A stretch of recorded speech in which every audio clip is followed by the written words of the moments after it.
genocídio Senegal, concretamente em Bambali. Se eu falasse pra uma net antes que eu estaria aqui, eu estaria a mentir. Não foi fácil, mas eu tô aqui.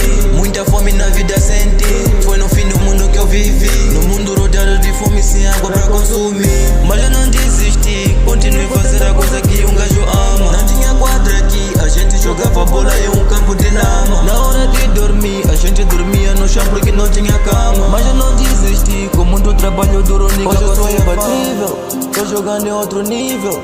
Deixar um legado incrível, africano inesquecível. Eu vim mostrar que africano também pode. Hoje eu sou rico, mas também fui pobre. Momentos difíceis me tornaram forte. Sempre foi esforço, nunca foi a sorte. Hoje eu sou imbatível, tô jogando em outro nível.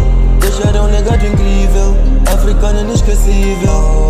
Eu vim mostrar que africano também pode. Hoje eu sou rico, mas também fui pobre. Momentos difíceis me tornaram forte. Sempre foi esforço, nunca foi a sorte. Vim de uma província pequena e de poucas oportunidades. E depois viajei pra Dakar pra poder tornar meu sonho realidade. E houveram altos e baixos, mas sempre foi alta a força de vontade. Sempre foi a força de vontade. Sempre foi a força de vontade.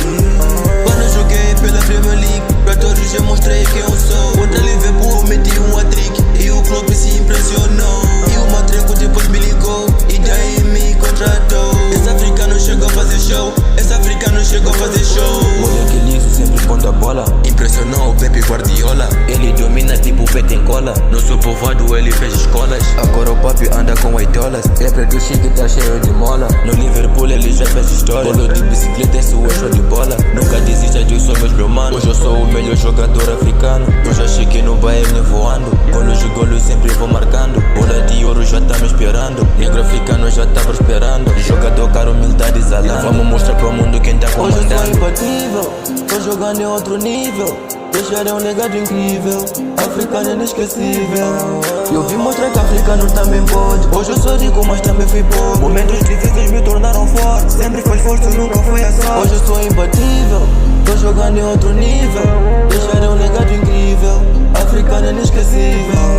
Eu vim mostrar que africano também pode. Hoje eu sou rico, mas também fui pobre. Momentos difíceis me tornaram forte. Sempre foi esforço, nunca foi a sorte.